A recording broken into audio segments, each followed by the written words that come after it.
kita, yang pada siang hari ini kita total mahasiswanya sekitar berapa? 30-an ya. Dan mungkin kalau boleh teman-teman perkenalkan diri dari nama yang ini ya, yang di chat room aja, yang nggak usah sesuai absen. Mungkin dari pertama, Abdul Halim, apakah masih jadi ketua kelas, Mas? Boleh Bu kalau ketua kelas. Masih. Gimana enaknya aja lah. Perkenalan. Oke. Sebelumnya Assalamualaikum warahmatullahi wabarakatuh. Nama saya Abdul Halim Setiananda. Saya berdomisili di Pyeongtaek. Sekian, terima kasih. Salam kenal Mas Halim. Salam Terus kenal. Mas Ahmad Fajar Setiabudi. Perkenalkan, nama saya Ahmad Fajar Setiabudi. Saya berdomisili di Cheongju. Panggilannya siapa, Mas? Fajar, Bu. Mas Fajar. Salam kenal Mas Fajar. Mas Akbar Rizky.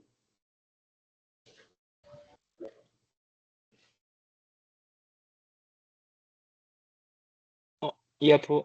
Halo. Saya nama saja Bu, nama sama alamat ya.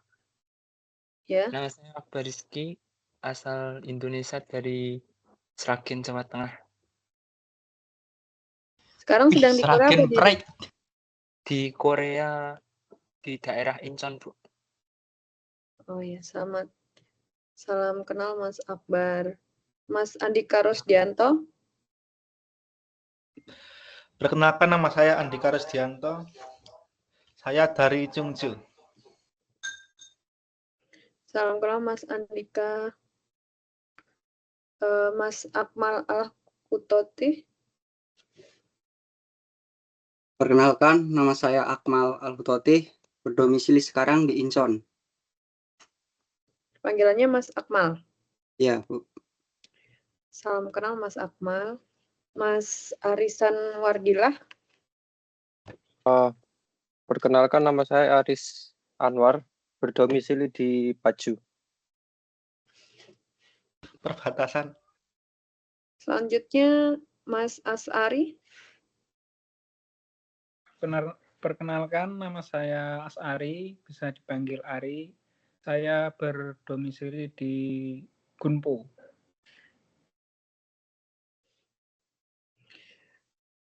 Mas, salam kenal Mas Ari, Mas. Kemudian Mbak Devi lagi perjalanan ya. Ya, selamat siang semuanya. Nama saya Devi Adiani Putri. Untuk di Korea domisilinya di Nonsan, Daejeon. Salam kenal Mbak Devi. Terus kemudian Mas Eka. Perkenalkan, nama saya Eka Januar Sucipto, domisili di Pyeongtaek. Saya juniornya Nanda, Bu. Salam kenal Mas Eka. Terus Mas Frans. Perkenalkan, nama saya Frans Ronauli. Saya domisili di Incheon, dari Lampung. Salam Mas Frans. Terus Mas Fufu Fafa ini siapa ya? Namanya nama asli ya, teman-teman. Nemen.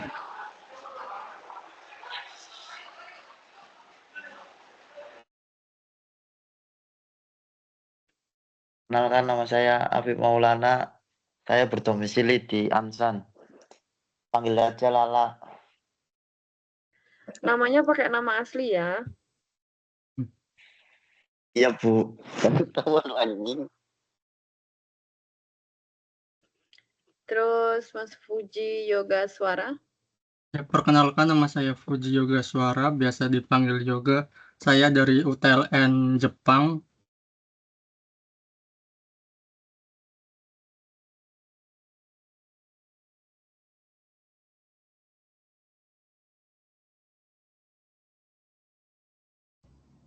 Oke, Mas Yoga, terima kasih. Sama kenal Mas Yoga.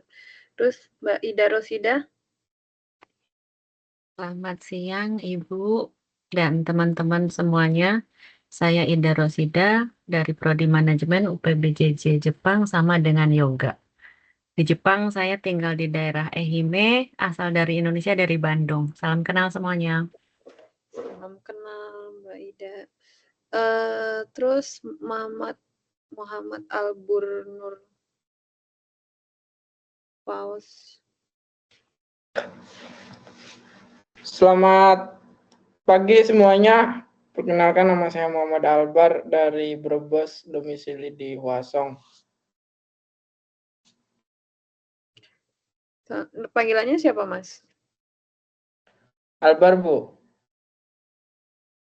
Terus Muhammad Rizky.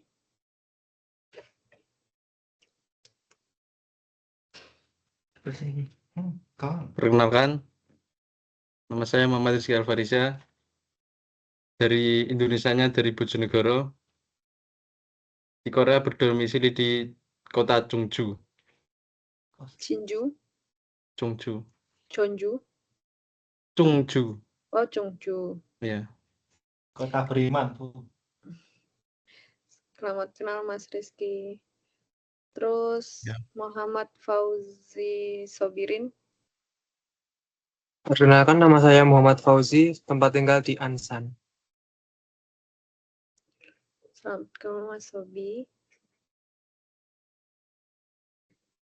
Fauzi ya? Maaf Ibu, tadi wifi-nya tiba-tiba mati. Iya Mas Yoga. Ya, Ya Mas Yoga. ya, saya Apa? perkenalkan ulang, boleh Bu? Boleh, silahkan. Ya, perkenalkan semuanya, nama saya Fuji Yoga Suara, biasa dipanggil Yoga. Saya dari UTLN Jepang, domisili saya sekarang di Osaka, Jepang. Salam kenal Mas Yoga. Ya, salam Terus kenal Mas Ibu. Muhammad Fauzi Sobirin udah ya. Muhammad Pangestu Kusnawijaya. Ya, perkenalkan nama saya Muhammad Pangestu Kusnawijaya, biasa dipanggil Kusna. Saya Indonesianya berasal dari Jawa Timur dan di Koreanya saya sekarang kerja di Gimpo. Selamat kenal Mas Kusna. Ada yang belum ini terpanggil? Saya Bu, mau Rizi. Ya, siapa? Silakan Mas, Muhammad silakan perkenalkan diri.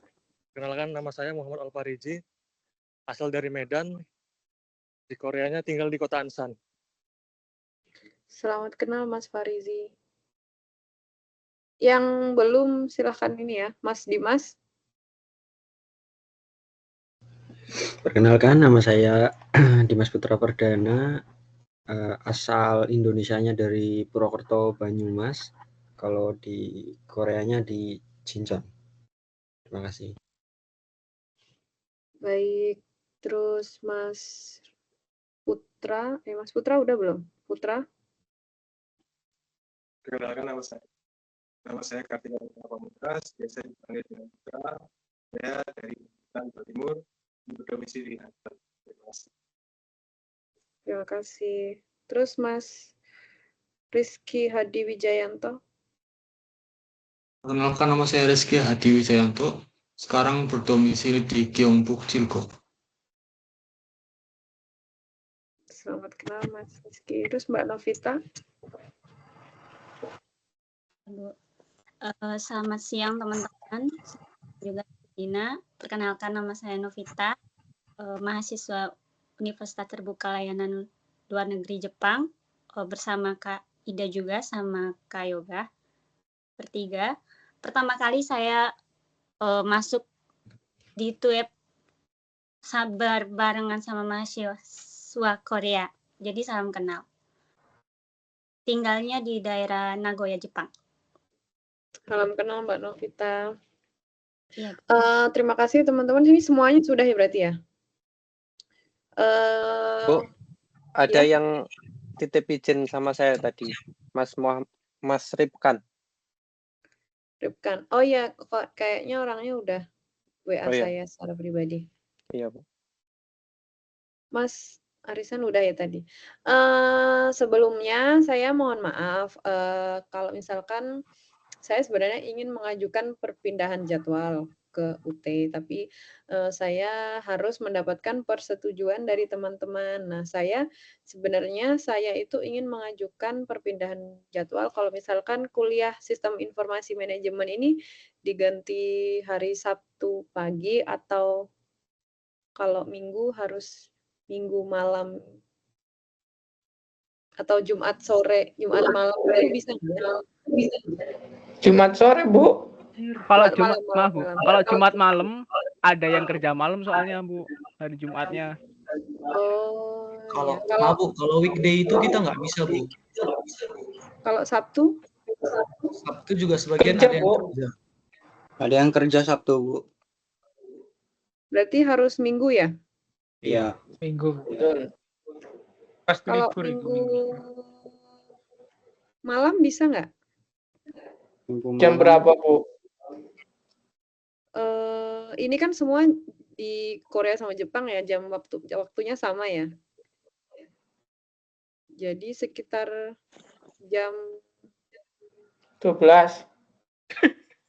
7 malam? Kemalaman nggak? Besok kerja guys.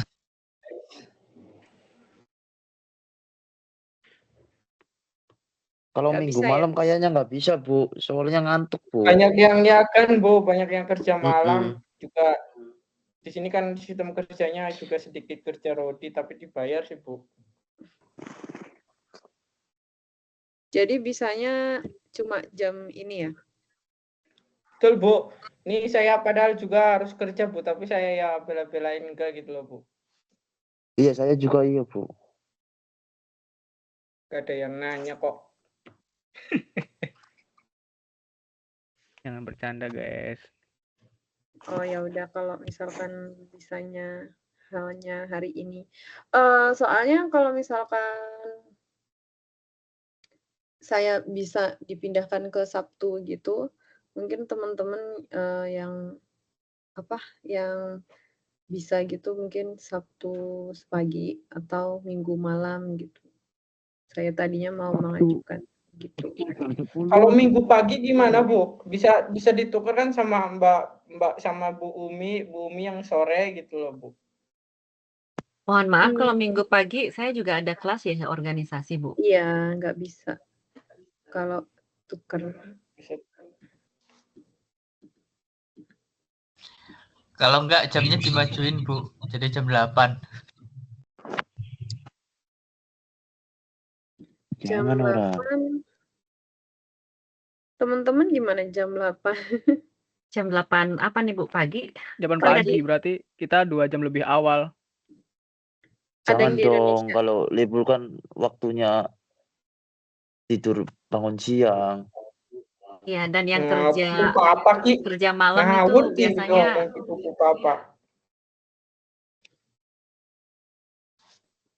Yang penting hari Minggu, Bu.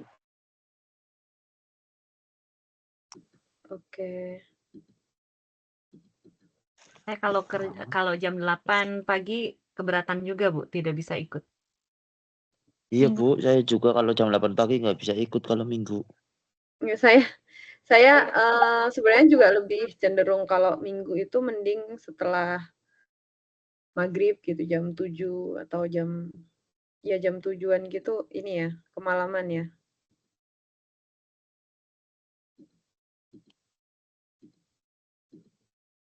Ya, mungkin kalau saya lebih setuju dimundurkan, Bu, ya, dari mulai mungkin kalau jam 3 ini juga mungkin bisa jam 5 atau jam 6. Saya lebih setuju itu kalau misalkan dipindahkan ya.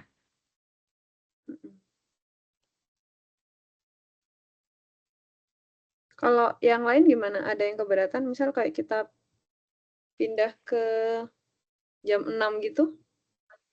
Nggak masalah, Bu, kalau saya. Hari Minggu jam 6 ya, Bu? Ya jam 6 sore gitu, Bu. Iya. Misal kalau yang mau sholat maghrib gitu nggak apa-apa off cam bentar. Tapi nanti kembali lagi gitu. Nah, yang mau makan malam di off cam bentar nggak apa-apa. Oke, Bu. Bisa, Bu. Saya setuju, Bu. Boleh sih jam 6. Nggak kemalaman juga sih jam 6. Ya, kita ganti jadwalnya ke Minggu jam 6 ya. Oke, saya angkat tangan tubuh setuju. Nanti saya laporkan ke UT Pusat. Jadi hari ini teman-teman kuliah dari pagi ada 2 ya berarti ya, pagi, siang, sama istirahat, terus kuliah lagi malam gitu ya jadi ya? Oke. Betul. Oke, terima kasih atas kerjasamanya. Saya mohon maaf sebelumnya karena sebenarnya ini kan misalnya kalau misalkan masih bisa kita usahakan jam segini, saya sebenarnya ingin tetap di jam segini, cuma karena satu lain hal jadi saya harus menggeser waktunya. Nah, pertemuan hari ini kita akan membahas tentang sistem informasi manajemen. Teman-teman ada yang raise hand itu bisa diturunkan nggak? Oke. Jadi teman-teman pernah dengar sistem informasi sebelumnya? Sistem? Ada yang tahu nggak arti sistem itu apa? Sistem.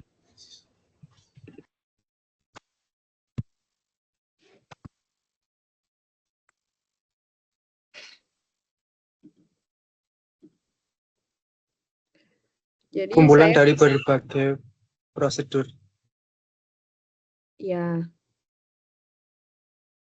Bisa diulangi, Mas?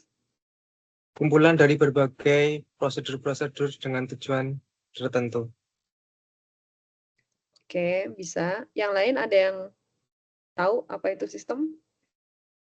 Kumpulan elemen atau komponen yang saling berinteraksi, Bu, dan bekerja sama untuk mencapai tujuan. Oke, betul. Kalau informasi, ada yang tahu nggak informasi?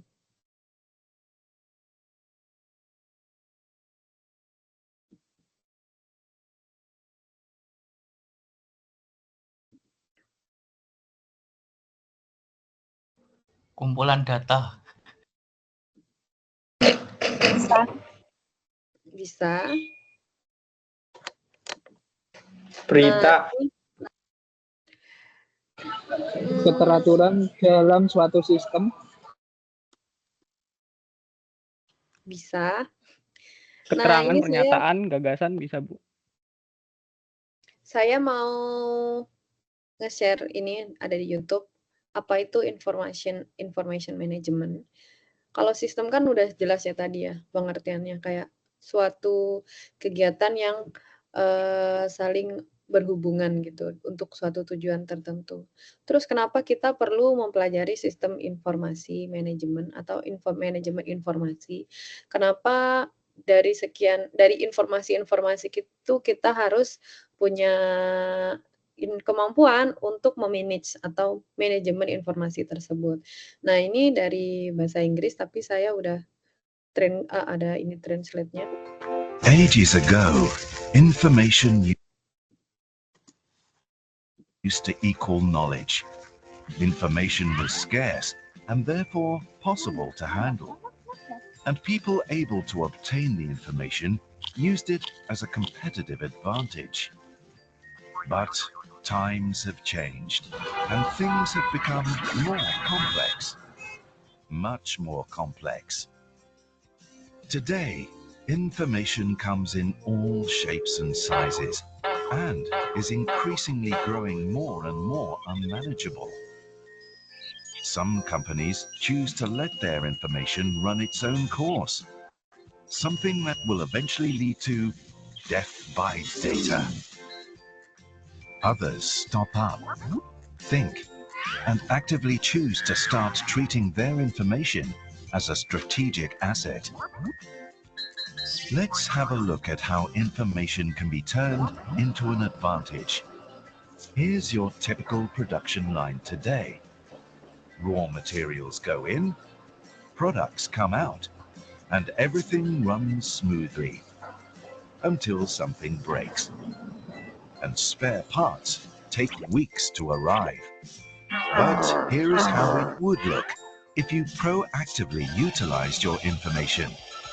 The data is now collected, analyzed, and used to keep you one step ahead all the time, to the mutual benefit of both your production and your finances.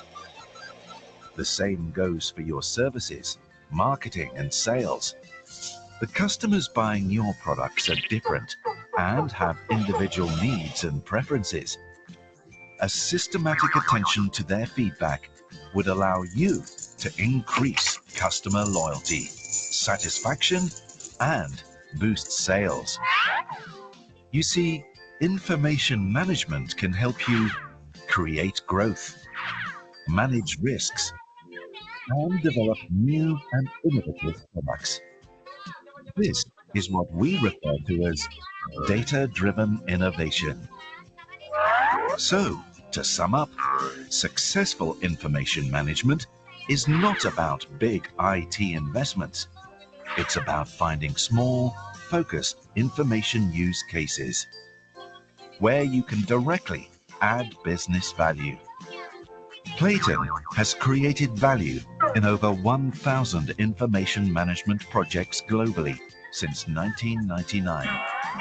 Avoid death by data and start making data-driven innovation today. Visit us at www.platon.net. 担当ね。 conversation. Iklan.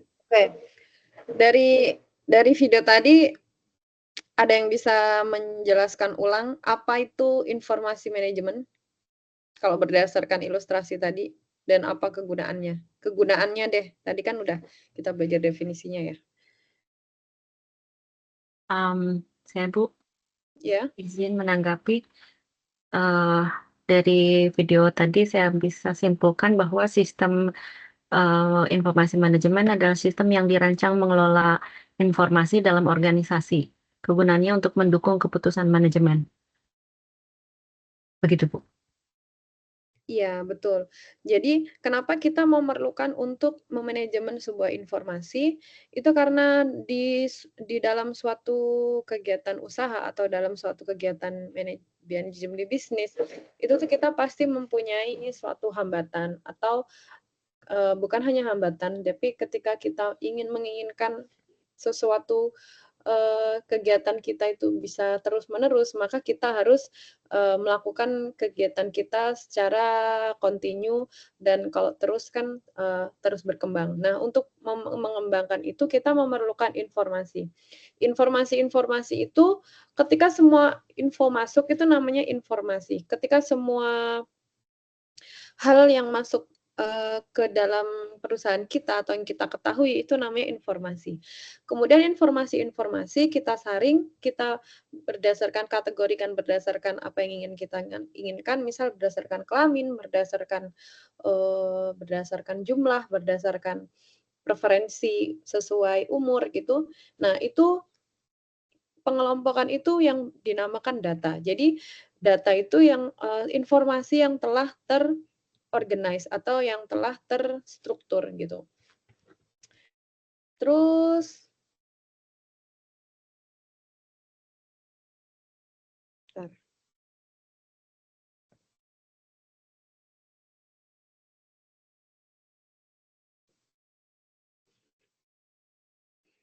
kemudian data itu digunakan untuk apa? Data itu digunakan ketika kita mau risk management system. Kalau misal di dalam tren 10 tahun kemudian itu customer itu dipenuhi dengan Gen Z. Terus perilaku konsumsi Gen Z itu seperti apa sih? Apa yang tidak mereka sukai? Apa yang mereka tidak inginkan, itu kita mempunyai data tadi. Jadi informasi-informasi yang kita kelola itu menjadi data, dan data-data itu tadi yang akan kita utilize atau akan kita manfaatkan ketika kita ingin memitigasi resiko atau ketika kita ingin mengembangkan bisnis kita menjadi yang lebih berkembang lagi. Jadi,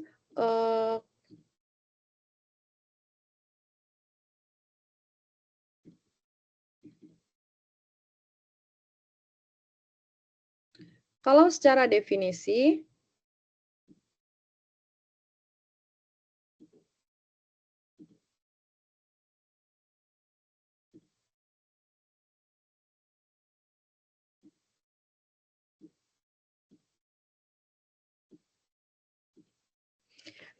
definisi sistem itu adalah sebuah kumpulan dari struktur, bukan berarti sistem tersebut tidak mempunyai proses. Sistem ini adalah strukturnya dianggap lebih dominan dan lebih ditekankan dari prosesnya. Jadi sistem itu adalah suatu kegiatannya yang lebih ditekankan dan itu saling berhubungan secara terus-menerus. Dan sistem dapat diartikan sebagai kumpulan dari komponen yang saling menghubungkan satu dengan yang lainnya untuk membentuk satu kesatuan untuk mencapai tujuan tertentu. Seperti tadi yang sudah dijawab oleh teman-teman ya. Terus bagaimana karakteristik sistem? Karakteristik sistem itu adalah ketika ada suatu informasi itu kita masuknya ke input, lalu informasi itu diolah atau diproses gitu. Dan kemudian informasi itu dikeluarkan, disajikan dalam bentuk data atau dalam bentuk informasi yang bisa lebih bisa dicerna dengan mudah, itu namanya output. Jadi dalam itu tuh ada namanya boundary. Jadi dalam suatu informasi, dalam suatu sistem informasi itu ada namanya input, proses, output. Jadi itu tuh hal-hal yang sangat mendasar dalam suatu pengelolaan informasi. Seperti kita misalkan mendengar suara dari saya. Misal teman-teman mendengar suara dari saya. Suara itu masuk ke telinga. Nah, telinga itu proses input kita, proses input informasi yang teman-teman dengarkan. Lalu pengolahan kalau misalkan di tubuh kita itu ada di otak. Nah, kalau misalkan di komputer itu ada di CPU-nya. Kalau di laptop itu misal kayak ada di prosesornya gitu. Nah, terus output-nya itu adalah bisa berupa kalau misalkan di tubuh kita itu informasi yang kita saring. Jadi kita mengetahuinya. Terus kalau misalkan di komputer itu output-nya bisa berupa layar yang sekarang kita lihat ini gitu. Nah, seperti itu. Lalu dalam prosesnya itu dalam suatu sistem itu ada yang namanya subsistem. Jadi yaitu adalah suatu kelompok kegiatan-kegiatan yang lebih kecil yang menghubungkan satu sama lain gitu. Lalu, apa itu komponen sistem? Komponen sistem adalah suatu sistem terdiri dari sejumlah komponen yang saling berinteraksi. Ya, artinya saling bekerja sama membentuk satu kesatuan. Komponen-komponen sistem atau elemen-elemen sistem dapat berupa suatu subsistem atau bagian-bagian dari sistem. Dan sistem itu tidak peduli betapapun kecilnya selalu mengandung komponen-komponen atau subsistem-subsistem. Jadi dalam suatu sistem, misal kita ada sistem pemerintahan gitu yang lebih besarnya ya. Terus pasti ada suatu kegiatan lebih kecil dalam pemerintahan itu, misal kayak sistem birokrasi. Itu sistem birokrasi itu adalah bagaimana suatu birokrat atau PNS itu bekerja. Ada sistem keuangan. Sistem keuangan itu bagaimana Kementerian Keuangan atau negara mengelola sistem fiskalnya. Terus ada lagi sistem hukum. Itu bagaimana hukum itu memberikan aturan dasar dalam bernegara gitu misal. Nah, itu namanya subsistem. Yang kemudian itu membentuk menjadi komponen sistem atau sistem pemerintahan. Lalu dalam sistem itu ada lagi batas sistem, lingkungan luar sistem, penghubung sistem, masukan sistem, keluaran sistem, pengelolaan sistem, dan sasaran sistem. Dan definisi informasi, seperti yang kita telah jelaskan tadi, informasi itu didefinisikan adalah sebagai data yang diolah ke dalam bentuk yang berguna bagi para pemakainya. Dan sumber dari informasi itu adalah data. Jadi, data merupakan bentuk jamak dari bentuk tunggal data datum atau data item, dan data adalah kenyataan yang menggambarkan suatu kejadian-kejadian, dan kesatuan nyata. Jadi kejadian-kejadian event adalah sesuatu yang terjadi pada saat yang tertentu. Misalnya penjualan adalah transaksi perubahan nilai barang menjadi nilai uang atau nilai piutang. Teman-teman di sini ada yang ditanyakan? Misal dalam suatu penjualan, dalam suatu penjualan kayak misal diimajinasikan, teman-teman itu memiliki kegiatan usaha, misal bisnis bakso gitu. Bisa teman-teman kira-kira kalau sebagai penjual dan sekarang sudah belajar manajemen, itu kira-kira informasi data apa aja yang penting menurut teman-teman? Yang perlu teman-teman catat kalau ingin mengembangkan suatu usaha gitu misal. Market. Market itu contohnya seperti apa? Kita pilih market yang berlokasi di strategis gitu, misalkan yang banyak dilalui orang, kemudian cocok market, terus juga suasana musim itu musim panas atau musim hujan gitu, kita bisa lebih buka lebih lama atau lebih sedikit gitu loh, Bu. Iya betul, itu informasi-informasi eksternal yang mungkin mempengaruhi penjualan kita. Kalau misalkan sistem internal yang mungkin bisa mempengaruhi penjualan kita apa? Misal tapi kita bisa mendapatkan informasi itu dari customer, misal kayak apa? Rasa, kualitas, bahan baku kali Bu. Supply raw material. Biaya operasional, data biaya operasional. Betul ya, semuanya betul. Dan informasi-informasi itu kita bisa dapat mungkin secara umum kita bisa riset pasar gitu misal tadi, atau riset internal untuk mengembangkan produk kita. Nah, tapi kita sebagai penjual selama kita berjualan itu kita juga bisa mengumpulkan data. Datanya itu dari misal kayak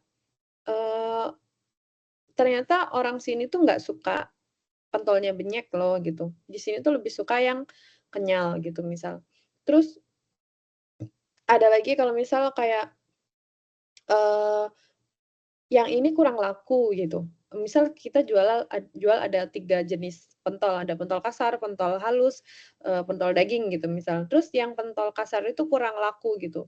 Kita bisa kita bisa cari infonya dari customer tersebut.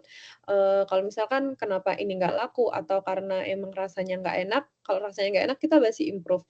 Atau karakter masyarakatnya yang tidak menyukai. Nah itu hal-hal seperti itu tuh kita bisa catat atau kita bisa observasi secara terus-menerus dan kemudian kita bisa ambil kesimpulan dan menjadi suatu keputusan manajemen gitu. Jadi sebagai penjual meskipun kita cuma jualan kecil, kita itu sebenarnya juga melakukan sistem informasi manajemen yang secara terus-menerus dan kita sedang mengelola data-data informasi-informasi tersebut gitu. Lalu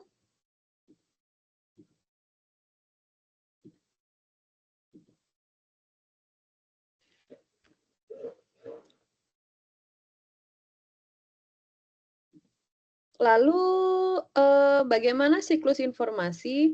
Siklus informasi itu bisa dimulai dari hasil tindakan. Misal kayak ketika kita berjualan dan kita ada riset gitu, terus kemudian jualanlah kita gitu.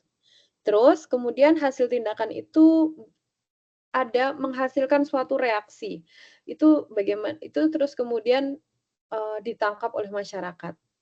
kemudian reaksi masyarakat itu ke kita, itu masuknya sebagai input, itu kita jadikan sebagai data. Lalu data tersebut itu kemudian yang membedakan orang yang mau berkembang atau tidak biasanya itu dari proses ini.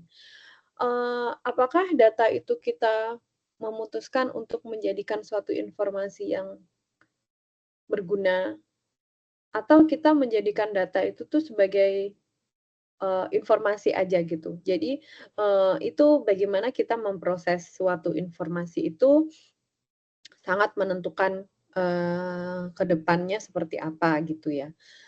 Terus, dalam processing, terus kemudian output. Output itu kita kemudian mengeluarkan suatu kebijakan baru. Kalau misal kayak kita memutuskan, kita menganalisis bahwa ternyata jualan kita terlalu mahal gitu. Nah, terus kemudian teman-teman kemudian dalam processing information tadi memutuskan kita tetap harga di situ, stuck di situ karena kita udah nggak bisa nurunin harga lagi, soalnya emang bahan baku mahal gitu.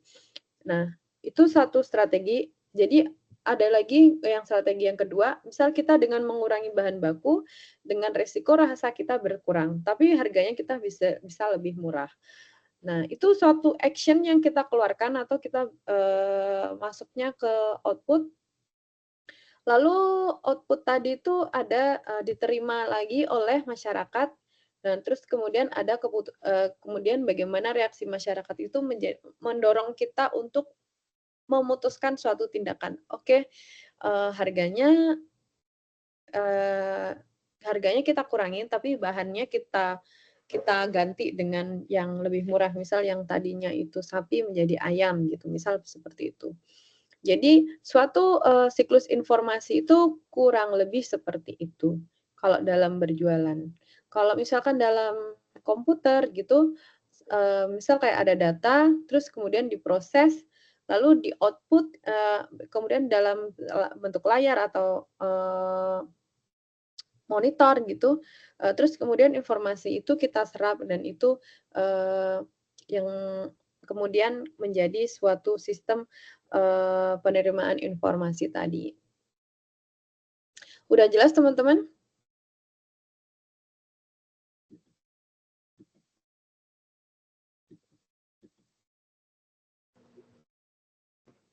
Jelas, Bu.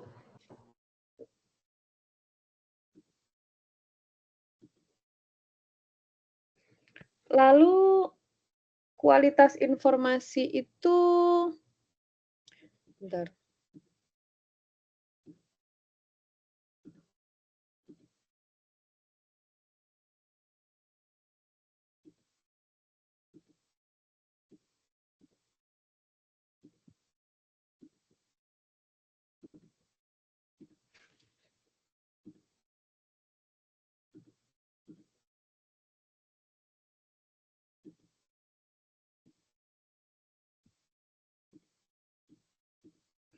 Kemudian ada bagaimana kita menentukan informasi. Informasi itu bagaimana kita memutuskan informasi itu akan kita gunakan atau tidak. Itu tuh kita bisa didukung oleh 3 pilar, yaitu relevansi, tepat waktu, atau dan akurasi. Misal kayak ada relevansi, misal kayak ada orang yang ngasih tahu kalau misalkan itu di wilayah tetangga sebelah ada yang jualan sama, Mbak. Makanya jualan Mbak itu sekarang sedang turun gitu. Itu teman-teman kira-kira akan memproses informasi itu seperti apa? Melakukan promo. Melakukan promo. Terus ada lagi?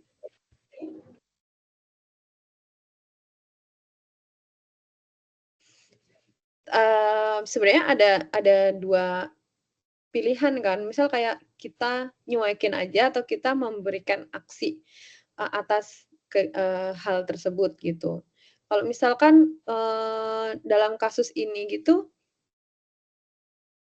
kira-kira berapa orang yang memutuskan untuk cuekin aja gitu. Kalau misal kita punya saingan bisnis, tapi di tetangga desa, kemudian customer kita lari ke sebelah gitu. Cuekin aja, Bu. Cuekin aja. Kalau dari saya Ambil aksi. berusaha mencari inovasi baru supaya pelanggan tersebut bisa kembali ke kita. Iya. Betul. Jadi, kita sebenarnya, lebih ke kembali ke kita, bagaimana kita menyikapinya. Tapi ketika ada informasi yang datang, kemudian kita harus me mening meng menyaring informasi itu. Apakah informasi itu relevan untuk usaha kita? Apakah informasi itu sesuai dengan waktu sekarang? Terus apakah informasi itu sesuai dengan tujuan dari, bisnis kita, atau informasi itu valid dan akurat gitu. Nah, dalam kasus seperti itu, sebenarnya kita bisa menunjuk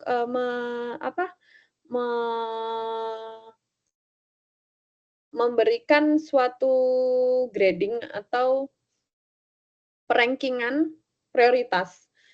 Misal kayak dalam ranking prioritas gitu, apa yang membuat kita kalah dengan bisnis sebelah gitu, padahal jualannya sama, rasanya sama gitu. Kalau misalkan ada rasa yang berbeda, oke, yang pertama pasti rasa, masyarakat pasti akan memilih rasa nomor 1 gitu. Terus nomor 2, kenapa dia tetap rame, dia lebih rame, oh lokasinya dekat pasar gitu. Berarti kita mengevaluasi, evaluasinya itu akan lebih sulit karena itu berhubungan dengan lokasi. Oke, kita kesampingkan dulu informasi ini, tapi kita kemudian akan, pertimbangkan di kemudian hari gitu misal. Terus, ada lagi kayak misal kayak desain desain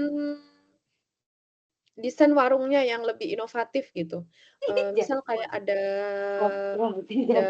komputernya yang kita bisa order sendiri gitu, jadi orang-orang lebih suka. Nah, seperti hal-hal seperti itu kan masih bisa kita upgrade. Nah, tapi kemudian kita harus memutuskan apakah itu sesuai relevansi dari kegiatan kita. Misal kegiatan kita itu sedang butuh nggak seperti itu, lalu permodalan kita seperti apa, itu juga harus jadi kayak kita nggak bisa berbisnis itu semuanya, kayak sesuai nafsu kita gitu. Aduh, ada orang kalah saing terus kita kelabakan, terus kita ngikuti tren gitu. Nah, karena hal-hal yang kayak gitu tuh juga nggak bagus karena kita harus, satu, kita harus mempertahankan identitas kita, terus harus mempertahankan ideologi dari masakan kita gitu, misal kayak gitu. Terus bagaimana kita mempunyai nilai, dalam berbisnis gitu. Dan hal-hal itu tuh harus kita pertimbangkan yang, kita grading atau kita kelompokkan gitu, menjadi, beberapa jenis tadi. Jadi kita tuh tidak bisa menyaring semua informasi itu kita tidak bisa menyerap semua informasi, karena kita harus tetap mempertahankan, memperhitungkan relevansi informasi itu. Jadi agar bisnis kita tetap bertahan gitu, seperti itu. Tapi kita, dalam waktu misal kayak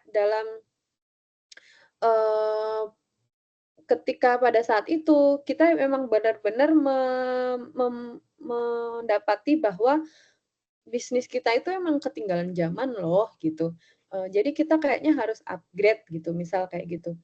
Jadi kita harus memperhitungkan kapan informasi itu datang. Ketika, kita itu terlalu cepat gitu, padahal usaha kita juga baru baru berdiri, belum settle, istilahnya belum belum terkenal, tapi kita udah gonta-ganti identitas. Itu juga nggak bagus karena kita juga harus mempertimbangkan, aspek waktunya. Dan kemudian aspek akurasi, apakah itu benar-benar informasi yang benar atau valid atau tidak, gitu.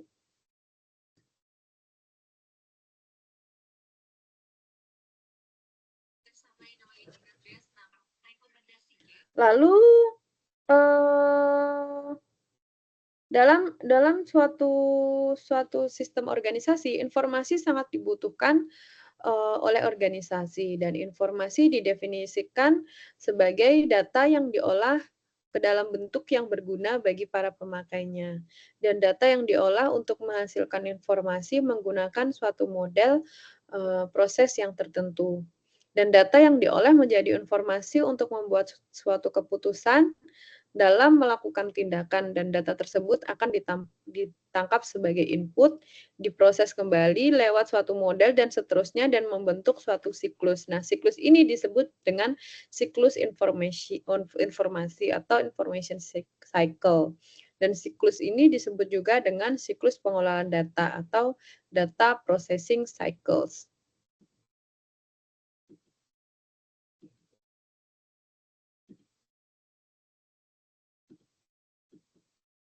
Teman-teman, ada yang ditanyakan?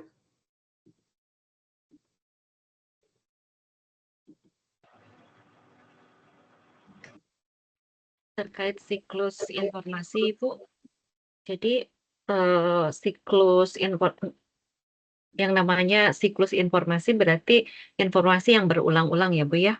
Boleh saya menyimpulkan sedikit, tapi kalau misalkan saya salah, mohon betulkan, mohon dikoreksi. Yang saya tangkap dari siklus informasi, Bu, yaitu satu berarti pengumpulan data, kemudian pengolahan data, kemudian penyimpanan data, dan penyajian informasi. Kemudian setelah itu, bagaimana menggunakan informasi tersebut, dan dari situ diharapkan terjadi umpan balik seperti tadi, apakah perlu meningkatkan kualitas produksi ataupun perlu meningkatkan kuantitas produksi. Begitu. Mohon jika kurang kesimpulan saya bisa ditambahkan. Betul, tapi siklus itu lebih ke prosesnya itu, Bu. Jadi ketika suatu informasi jadi input, proses, output itu namanya siklus. Jadi siklus itu adalah suatu perputaran gitu, jadi cycle. Jadi, perputaran suatu kegiatan yang terus-menerus itu namanya siklus gitu. Jadi suatu proses, suatu input, proses, output itu namanya suatu cycle. Jadi dalam suatu, penyerapan informasi itu ada satu siklus pemrosesan informasi gitu. Jadi siklus itu serangkaian tahapan yang dilalui oleh informasi dari saat informasi tersebut diciptakan atau dihasilkan hingga akhirnya digunakan, disimpan atau dibuang. Jadi siklus informasi itu melibatkan berbagai proses yang memastikan informasi tetap relevan, akurat, dan dapat diakses gitu ya. Secara umum tahapan siklus itu seperti itu. Lebih jelas sih, Mbak Ida? Ya, baik, Bu. Oke, sebelum kita masuk ke materi kedua, kita istirahat dulu 5 menit nggak apa-apa ya? Oke, Bu. Baik.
sudah kembali?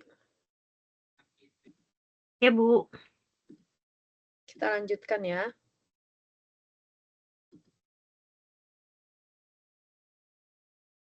Baik, Bu.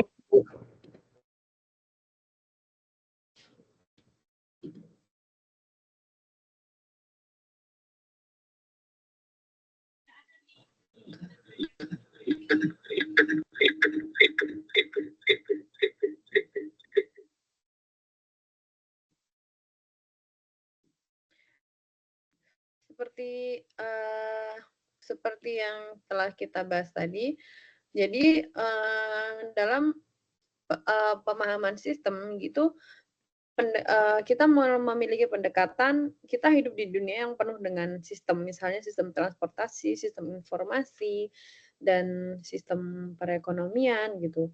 Dan sistem dapat dipahami dengan dua pendekatan, yaitu prosedur dan komponen.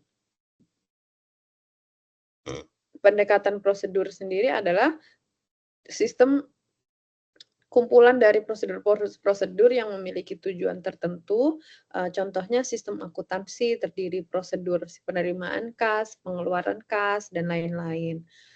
Dan dalam pendekatan komponen, sistem adalah kumpulan komponen yang saling berhubungan dan membentuk satu kesatuan. Contohnya sistem komputer terdiri dari perangkat keras dan perangkat lunak, seperti itu. Lalu dalam ilustrasi pemahaman sistem, contohnya adalah mobil sebagai sistem yang dapat dipahami melalui pendekatan komponen, mesin, roda, kemudi, dan lain-lain, atau prosedur dan cara mengemudinya gitu. Jadi sistem itu tadi ada secara prosedur dan ada secara komponen. Prosedurnya itu lebih ke, kalau di komputer tuh hardware-nya, dan kalau misalkan kalau komponen itu hardware-nya, kalau prosedur itu software-nya gitu. Jadi kalau misalkan di sistem kita itu, kita bisa analisis sendiri apa yang masuk ke prosedur dan apa yang masuk komponen, yang diilustrasikan sebagai mobil ini. Jadi kalau mobil itu mesin, roda, kemudi itu sebagai komponen, cara mengemudinya itu adalah prosedur. Pendekatan yang lebih tepat untuk sistem informasi yaitu pendekatan komponen yang lebih tepat untuk memahami sistem informasi karena melibatkan banyak elemen fisik. Dan definisi sistem itu secara umum terdiri dari struktur atau komponen dan proses, ya, prosedur.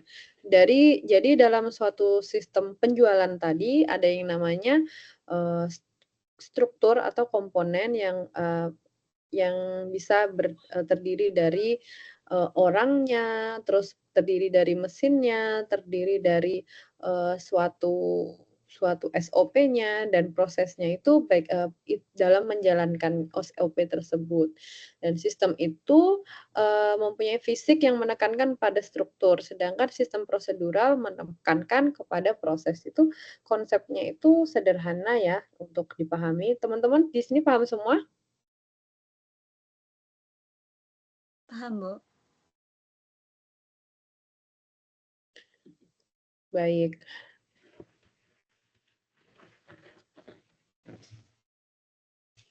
Definisi sistem menurut para ahli, menurut Moskov dan Simkin, sistem adalah kesatuan dari subsistem yang berinteraksi untuk mencapai tujuan. Dan menurut Wu, sistem beroperasi dengan lingkungan untuk mencapai sasaran tertentu.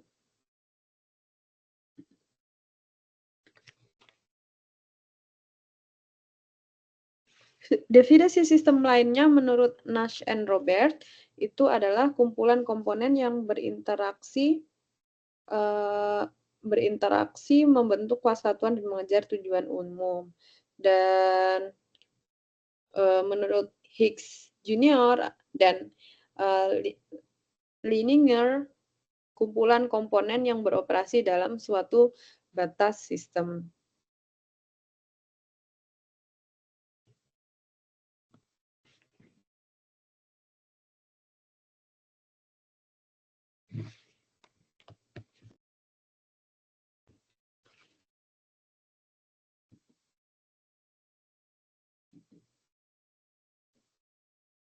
Pendekatan sistem prosedural, yaitu prosedur adalah urutan-urutan operasi dalam sistem menjaga siapa, kapan, bagaimana, dan apa yang harus dikerjakan.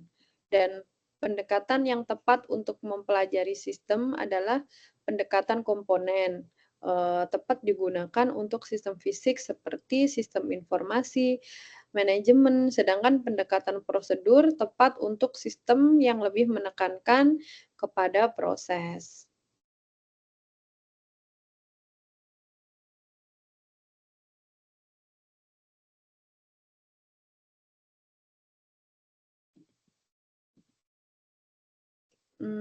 Coba saya ngetes untuk mas-mas ini sekalian ini mendengarkan nggak tadi?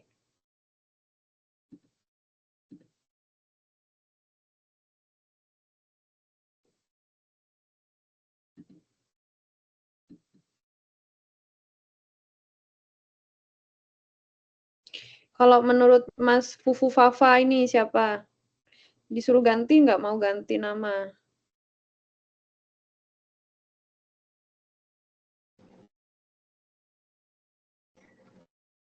Mas? Greg?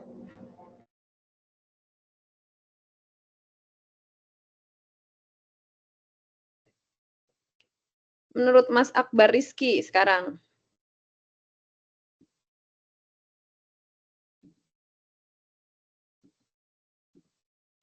Mas Akbar Rizky bisa nggak menjelaskan apa itu pendekatan prosedur?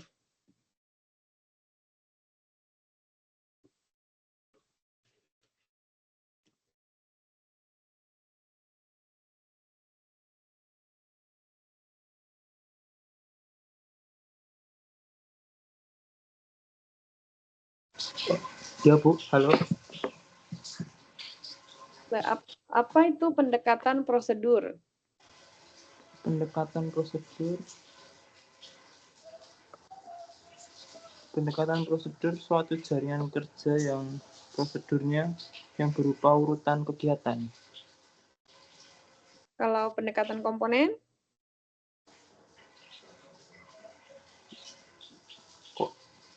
Itu yang kalau komponen, kumpulan komponen yang saling berkaitan satu sama lain untuk mencapai tujuan tertentu. Oke. Teman-teman yang lain ada yang belum paham?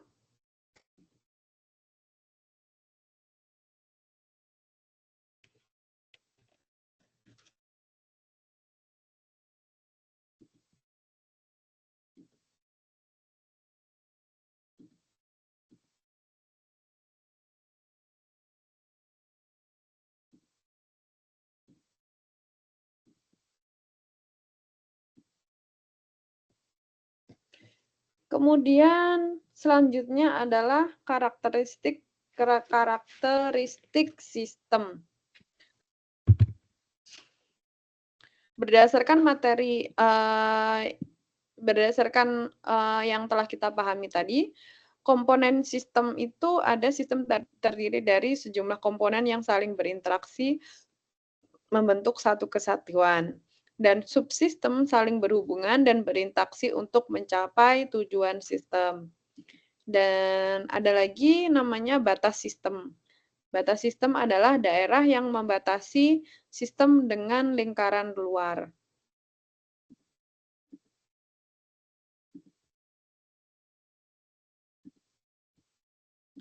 Ilustrasinya itu batas sistem itu yang dinamakan boundary ini tadi. Jadi yang membatasi antara sistem apa yang termasuk ke dalam sistem dengan lingkungan luar gitu. Terus kemudian ada lagi contohnya sistem komputer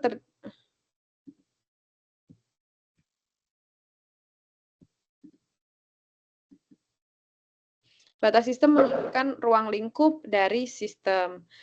Contohnya ketika misal yang jelas saja, misal dalam sistem sekolah itu kita dibatasi dengan misalnya kayak pagar gitu. Dan misal kayak kalau misalkan di suatu sistem industri itu kita dibatasi dengan sistem internal kita sendiri atau satu boundary dari suatu company gitu. Terus ada lagi lingkungan luar sistem. Lingkungan luar sistem itu adalah lingkungan luar apapun yang berada di luar sistem dan mempengaruhi operasi sistem, atau bisa disebut juga pengaruh eksternal gitu. Jadi lingkungan luar bisa menguntungkan atau merugikan sistem. Tadi kalau kita udah belajar contoh yang termasuk lingkungan luar yang mempengaruhi sistem kita itu apa? Contohnya kalau kita sedang berusaha.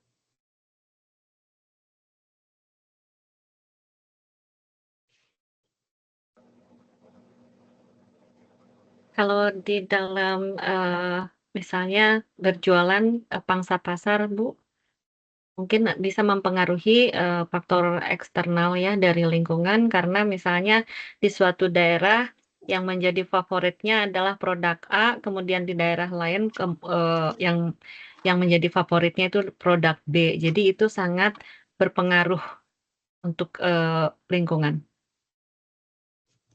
Ya, atau yang lebih simpel itu yang tadi sudah dijelaskan tadi, pengaruh suhu, pengaruh cuaca, pengaruh karakteristik masyarakat, itu termasuk ke luar sistem. Kan mereka semua di luar dari usaha kita ini, tapi mereka sangat berpengaruh ke kita gitu. Atau misalkan kayak kita bisa menyederhanakan dengan kita sering dengar itu eksternal faktor atau faktor eksternal.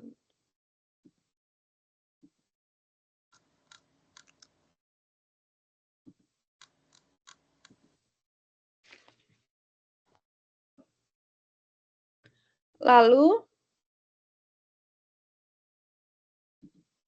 ada namanya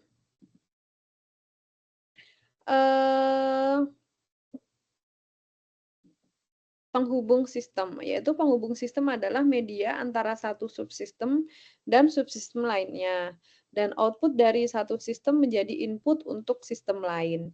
Jadi penghubung sistem ini lebih ke suatu kegiatan yang bisa menghubungkan antara sistem internal kita atau lingkungan luar kita gitu. Jadi penghubung sistem atau bisa disebut interface itu adalah komponen atau mekanisme yang menghubungkan berbagai sistem atau subsistem sehingga mereka dapat berkomunikasi dan bekerja bersama secara efektif. Misal dalam teknologi informasi, penghubung sistem itu memungkinkan data, perintah, atau informasi untuk ditransfer antara sistem yang berbeda, baik dalam satu organisasi maupun antar organisasi yang berbeda.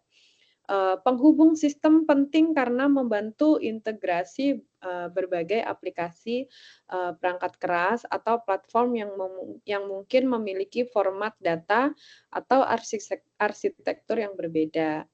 Jadi misalkan ada beberapa jenis penghubung sistem yang digunakan, antara lain kayak misal interface gitu. Interface itu bagaimana sistem itu ditampilkan kalau misalkan di handphone gitu.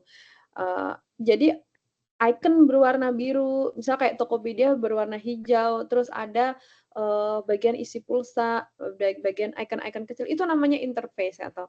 Nah, itu adalah penghubungan perangkat lunak yang memungkinkan satu aplikasi untuk berkomunikasi dengan aplikasi lainnya dan melakukan serangkaian protokol dan definisi gitu.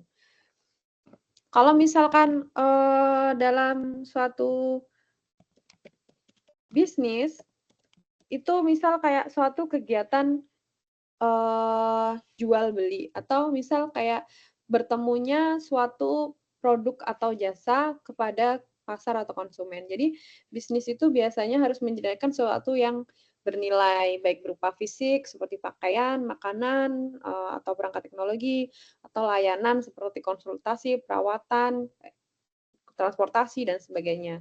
Dan kita bertemu ke pasar dan konsumen. Nah, kegiatan itu yang namanya penghubung sistem. Jadi penghubung adalah media antara satu subsistem dan subsistem lainnya.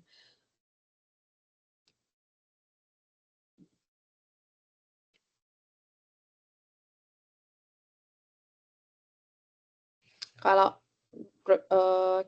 bisnis retail menjual produk ke konsumen, kalau pabrik misalnya memproduksi barang dan dari bahan mentah, dan menyediakan jasa tertentu kepada pelanggan gitu. Misal kalau itu bisnisnya berbentuk servis atau layanan gitu. Jadi suatu kegiatan yang mempertemukan antara satu sistem dengan sistem lainnya itu namanya penghubung sistem. Lalu ada namanya masukan dan keluaran.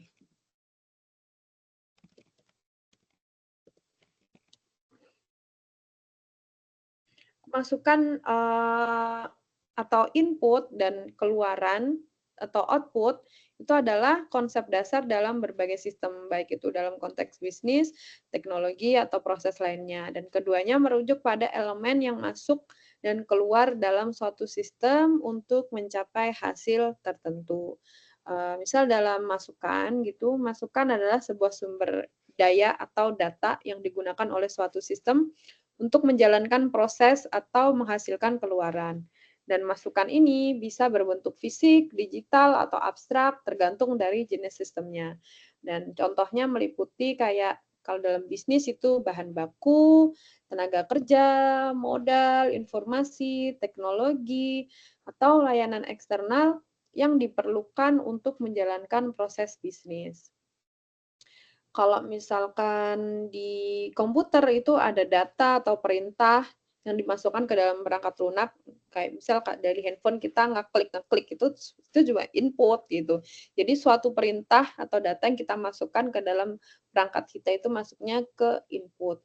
Lalu kayak di sistem pendidikan itu kayak kita lagi kuliah ini ada namanya saya sebagai tenaga pengajar itu ada namanya UT mendesain kurikulum, terus kita memiliki fasilitas dan pelajar yang menjadi komponen.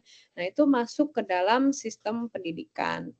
Nah, terus keluaran itu atau output itu adalah keluaran adalah hasil akhir dari suatu sistem setelah memproses masukan.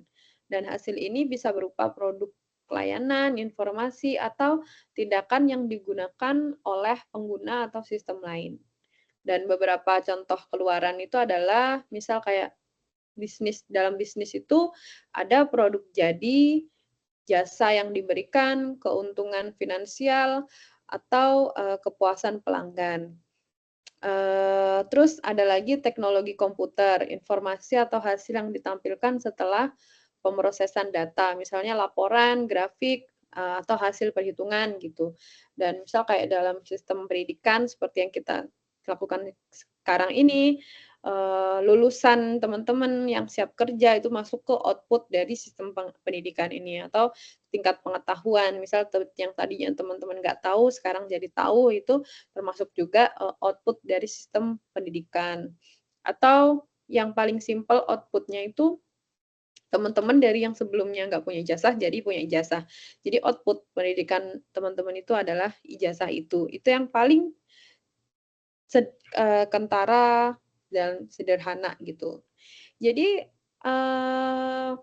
apa hubungan masukan dan keluaran itu adalah dalam suatu sistem masukan dan keluaran itu berhubungan erat ya. Jadi kualitas keluaran sangat tergantung pada kualitas dan efisiensi masukan yang digunakan. Oleh karena itu, teman-teman penting untuk mengelola apa yang masuk, misal kayak bahan bakunya apa, tenaga kerjanya bagaimana gitu. Kalau misalkan dalam pendidikan itu biasanya ada seleksi masuk, kalau dalam kampus itu ada seleksi masuk perguruan tinggi.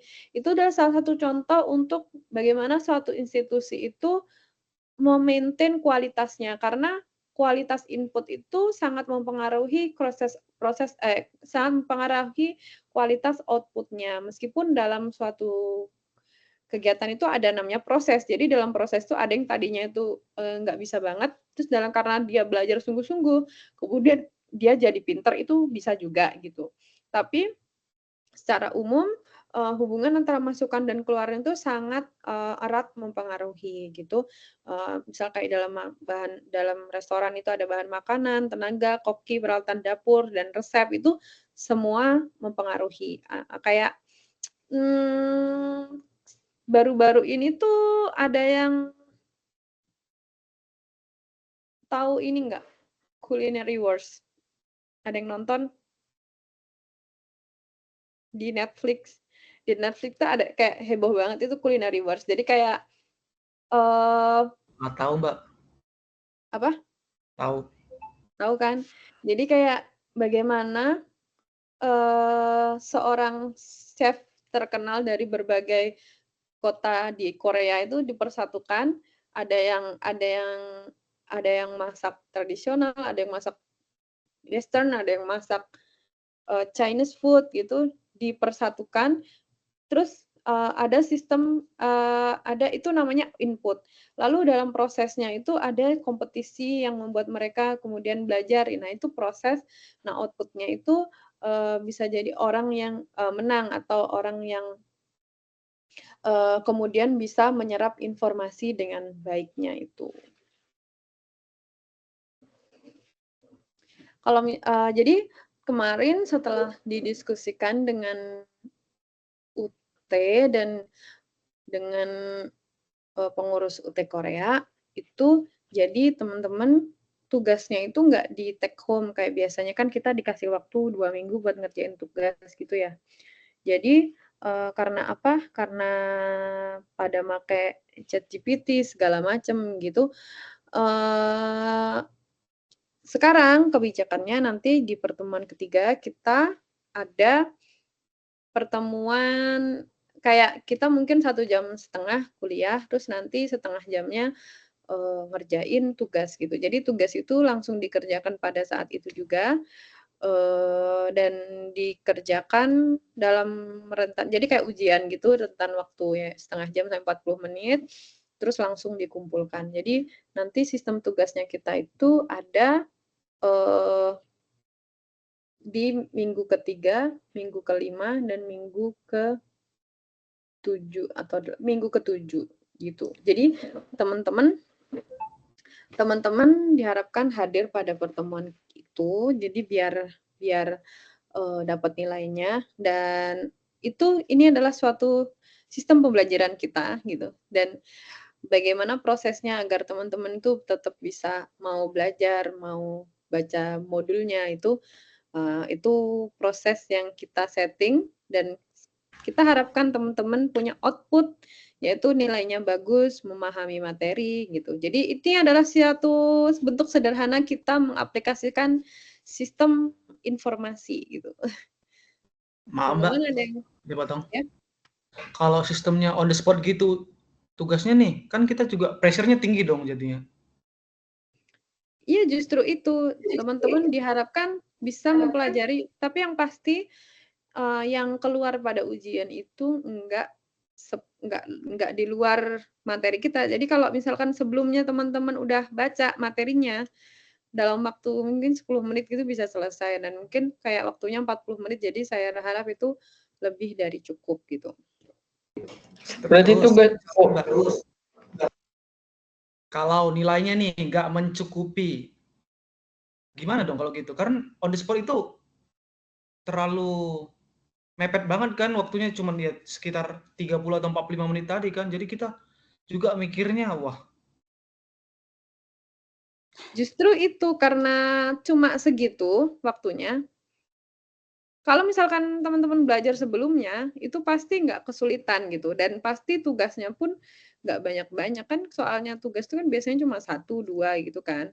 Jadi bisa dikerjakan dengan kalau teman-teman tuh mereview materi kita sebelumnya dan baca modul gitu. Jadi waktu ujian itu udah bukan waktu untuk belajar lagi. Jadi kalau waktu buat belajar emang itu akan lama, tapi ketika waktu itu sudah teman-teman udah siap gitu, insya Allah nanti akan siap juga. Mohon maaf Bu, untuk lebih ini saya masih kurang paham. Jadi nanti untuk tugasnya itu akan diadakan di sesi ketiga, kelima, dan ketujuh. Dan Iya. itu dilakukan di dalam kelas dalam waktu tadi 30 menit, begitu maksudnya? Iya, 30 sampai 40 menit. Ya, mungkin Mas tadi juga ini ya, biasanya kan diberikan waktu kalau dulu 2 minggu, kalau sekarang yang lain tuh tadi 1 minggu, dan itu tuh di-upload di si layar. Jadi kalau Ibu, berarti tugasnya di kelas juga, begitu? Iya, di-upload di si layar. Di-upload di si layar dalam nanti saya setting waktunya kayak maksimal jam segini gitu, jadi kalau lebih dari itu nggak bisa upload lagi gitu. Maaf Berarti Bu, tetap mohon di diulang layar Bu. ya Bu ya? Iya, tetap di si layar.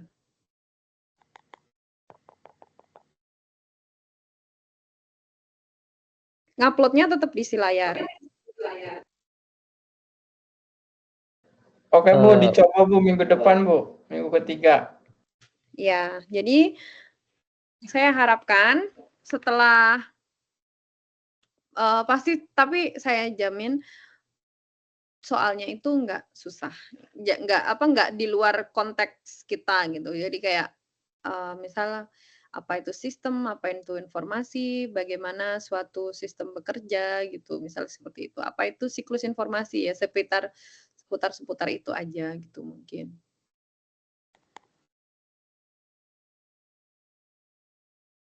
Mas Eka, ada yang mau disampaikan? Iya Bu, paling nanti mungkin ada masukan juga sama kayak teman-teman yang lain juga. Paling nanti kalau misalnya dengan tenggang waktu itu bentuk dan jumlah soalnya disesuaikan aja Bu. Takutnya kan nggak ngejar waktunya nanti. Iya, pasti. Ya, nah, pasti disesuaikan dengan waktu segitu tuh bisa ngerjain dalam berapa soal gitu, misal kayak gitu. Gitu. Udah ya. Soalnya dikasih waktu lama itu kan sebenarnya kan berdasarkan evaluasi ini ya, evaluasi teman-teman pengajar gitu. Itu kayak ada yang nyontek temennya, ada yang cuma ganti nama doang gitu, ada yang ada yang pakai ChatGPT, di-kopas gitu aja gitu. Jadi saya kalau bisa itu kayak teman-teman nggak bisa nggak apa-apa, tapi jujur ke diri sendiri gitu. Jadi daripada teman-teman kelihatan pinter tapi sebenarnya nggak bisa gitu. Jadi saya lebih apresiasi kayak teman-teman jujur dengan diri sendiri. Sebenarnya kan jujurnya kan ke diri sendiri kan, bukan ke saya gitu. Ibu mohon maaf, tadi kan dari mulai start sampai akhir tuh saya pribadi belum mendapatkan informasi tentang aturan kelas dan juga cara-cara penilaian di dalam kelas bersama tugas-tugasnya. Jadi kalau boleh mohon dijelaskan Bu dari awal, soalnya kalau mohon maaf ya bukan membandingkan, kalau tadi yang itu web kelas sebelumnya di awal itu dijelaskan tentang aturan-aturan dan penilaian-penilaian di dalam kelas. Pada saat ini saya belum mendapatkan informasi itu. Terima kasih, Bu. Iya, bisa Mbak, bentar ya.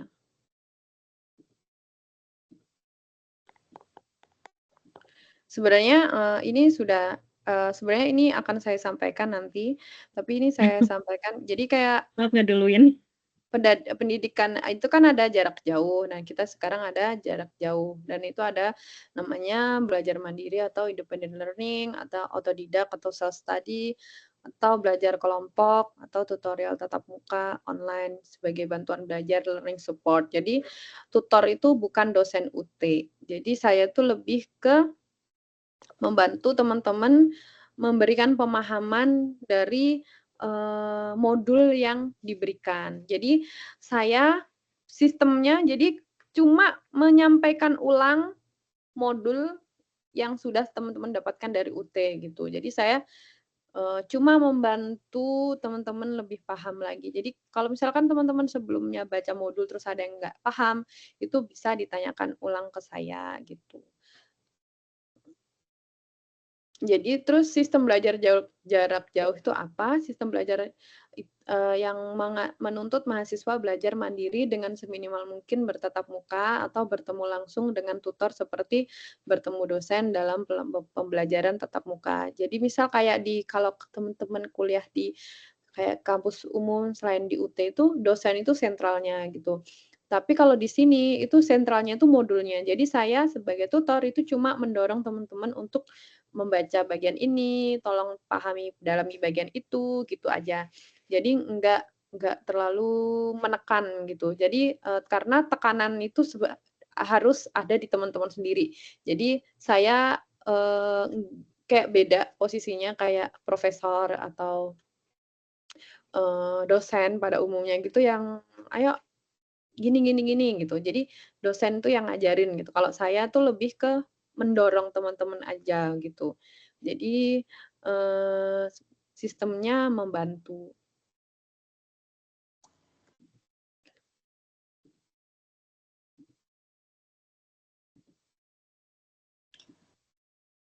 Nah, ini pola tutorial kita. Jadi ada pertemuan 1, pertemuan 2, pertemuan 3, pertemuan 4, pertemuan 5, pertemuan 6, pertemuan 7, pertemuan 8. Jadi dalam pertemuan 1, 2 itu kita membahas materi dari modul 1 dan 2. Dan kemudian di pertemuan 3 itu saya kasih tugas tutorial tadi, seperti yang saya sampaikan.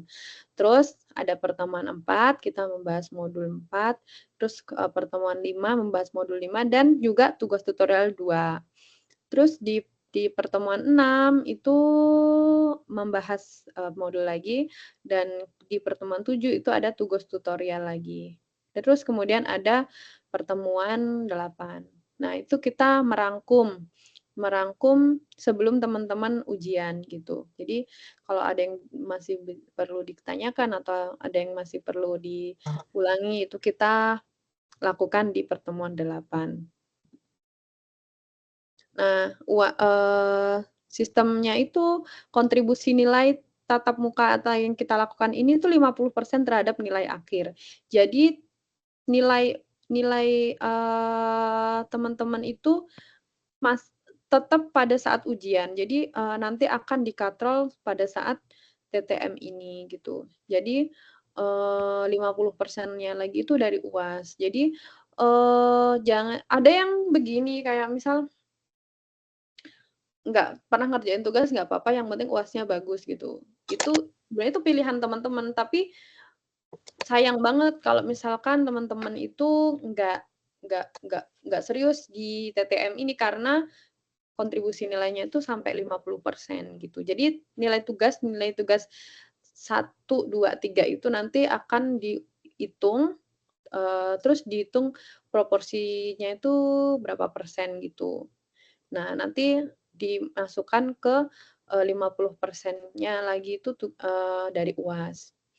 Nah, ada lagi itu keaktifan. Keaktifan itu 50% dari 50 ini. Jadi tugas itu ada hitung-hitungannya, tapi nanti saya sampaikan lagi.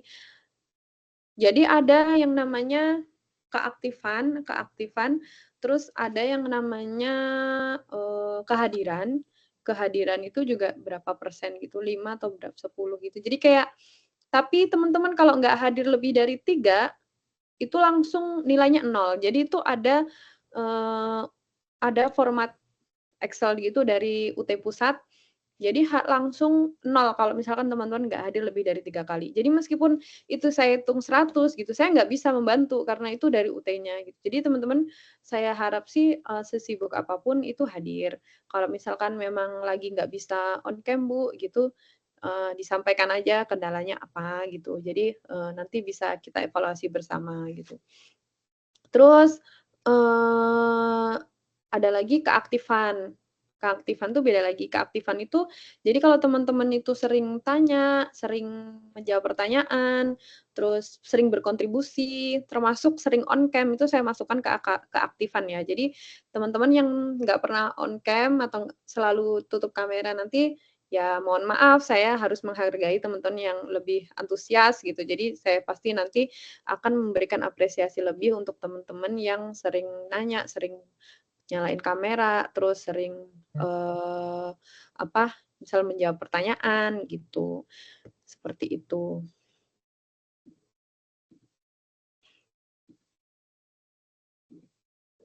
Seperti itu sih pada umumnya. Ada yang ditanyakan lagi? Berarti semua matkul itu bakal diadain tugas seperti itu, Bu? On spot gitu? Enggak kan, tadi kan yang 2 kan enggak. Ini kan mengkonfirmasi. Itu tergantung dosen masing-masing, tapi berdasarkan evaluasi kemarin itu beberapa dosen bersepakat untuk melakukan tugasnya itu on the spot. Tapi sebenarnya kan lebih enak ya kayak teman-teman itu pulang itu ya udah gitu, nggak mikir lagi kayak tugas kan aduh, ketanggungan nih, masih ada mata kuliah ini, mata kuliah itu gitu. Jadi nggak banyak PR gitu kan. Jadi, harusnya on the spot itu lebih memperingan tugas teman-teman. Tapi kenapa kalau misalkan Bu, maaf Bu, tapi kenapa kalau misalkan kayak pakai ChatGPT atau misalkan tugasnya cuma ganti nama doang, kenapa 2 orangnya itu tinggal dikasih 0 aja dua-duanya, malah ini berdampak ke semuanya Bu, gitu?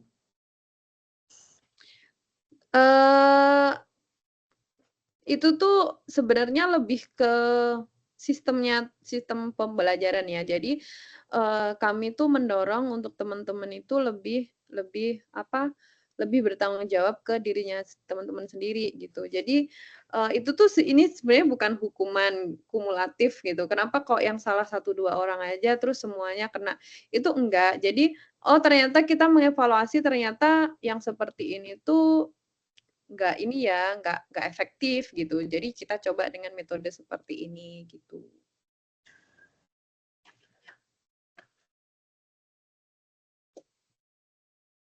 Jadi, boleh Bu, saya merangkum pemahaman saya untuk, aturan dan penilaian ya Bu. Jadi kalau untuk kehadiran, itu misalnya kan tadi, diizinkan untuk tidak hadir itu 3 kali. Nah, setiap ada konfirmasi izin itu, apakah langsung ke ketua kelasnya atau langsung ke ibu? Itu pertama, Bu, ya. Kemudian yang untuk, keaktifan tadi di kelas, Ibu, mention kalau itu juga kan mendapat nilai ya, selain bertanya juga merespon juga, on kamera. Tapi berarti, mohon maaf ya, kan kita juga mungkin ada keperluan ke belakang dulu lah gitu. Itu boleh diizinkan untuk tidak on kamera ya, Bu, ya? Ya, Kemudian nggak apa-apa untuk kalau kayak gitu.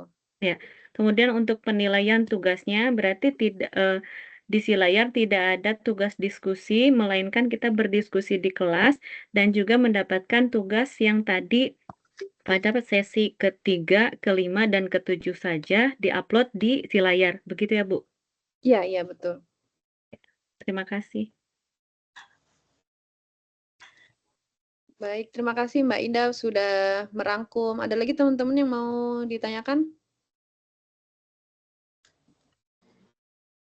Tidak ada. Mengerti, Baik. Bu. Ini Kalau pasti nggak nilainya keren-keren ya, Bu, ya? Apa? Pasti nilainya keren-keren, kan on the spot. Justru, kalau dulu, kalau misalkan take home itu, saya salah dikit aja itu udah saya salahin, karena dikasih waktu 2 minggu, hasilnya tetap nggak maksimal gitu kan. Nah, mungkin kalau misalkan kita sistemnya seperti ini gitu, mungkin kalau ada salah-salah dikit ya saya maklum, namanya juga, ini gitu, dadakan gitu, misal kayak gitu. Tapi Bu, kalau boleh bersaran Bu, jangan 30 menit atau 40 menit aja Bu. Takutnya nanti, dalam penulisan, terus kita mau baca lagi, edit gitu, itu lumayan cukup memakan waktu. Misalnya ini kalau boleh bersaran ya Bu ya, misalnya, hari ini Ibu, berikan tugas tersebut, kemudian ya Ibu kasih waktu misalkan batasan sebelum tengah malam misalnya, kalau begitu bagaimana Bu? Setuju. Nanti saya ini ya, nanti saya pertimbangkan lagi. Ya, soalnya kan pasti nulis meskipun secepat-cepatnya kita ngetik pasti ada typo. Terus kita karena ingin mendapatkan nilai yang baik, tulisannya pasti harus diedit dulu gitu. Meskipun misalnya dikasih apa namanya untuk laporannya tidak melebihi dari 2 halaman, misalnya halaman A4. Tapi tetap kan waktu butuh untuk nulisnya tuh diedit-edit yang benar gitu. Mohon Apalagi kita kan dipertimbangkan Bu ngetik ya. 12 jari kan, Mbak. Saya 12 jari itu lama loh, satu-satu ini. Saya 3 semester di UT gak pernah ngetik, Bu. Saya pakai prosesor namanya itu Lily Space yang kita ngomong, jadi dia ngetik sendiri gitu. Saya nyari referensinya kadang di modul, kadang di mana gitu, Bu. Justru itu pressure-nya itu sangat saya hargai. Jadi jangan khawatir masalah tipu apa segala macam itu ya, Mbak. Jadi kayak saya pasti akan mempertimbangkan kondisi-kondisi teman-teman. Jadi pasti beda yang saya bilang biasanya kalau tugas yang sebelumnya itu saya lebih ketat gitu kayak misal kayak salah-salah, misal ada soal ABCD gitu, salah dikit aja udah saya salahin gitu. Nah, kalau ini itu mungkin lebih fleksibel atau saya kasih nilainya lebih murah gitu, seperti itu. Jadi jangan khawatir. Jadi yang lebih ditekankan itu lebih ke bagaimana teman-teman mereview apa yang sudah dipelajari selama 2 minggu sebelumnya. Jadi pertemuan ketiga itu akan dibahas di tugas 5 gitu. Jadi pertemuan 5 akan dibahas di tugas 3 di pertemuan ke-7 gitu. Kalau tugasnya Pilgan Bu, bisa tuh Bu 30 menit, 40 menit. Enggak. Enggak boleh pilihan ganda. Kebetulan sama UT-nya nggak boleh pilihan ganda. Ya kalau Pilgan bisa cepet ya mungkin, tek gitu. Tapi kalau nulis jangan 30 menit lah Bu, mohon dipertimbangkan. Iya, nanti saya pertimbangkan. Yes, nanti saya coba. Nanti kita coba dulu.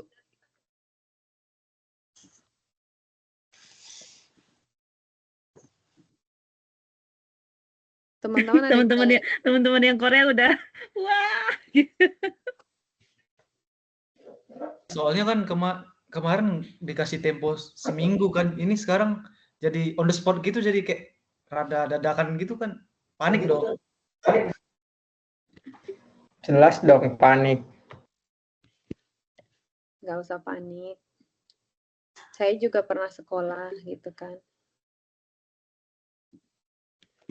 Menyala Okta.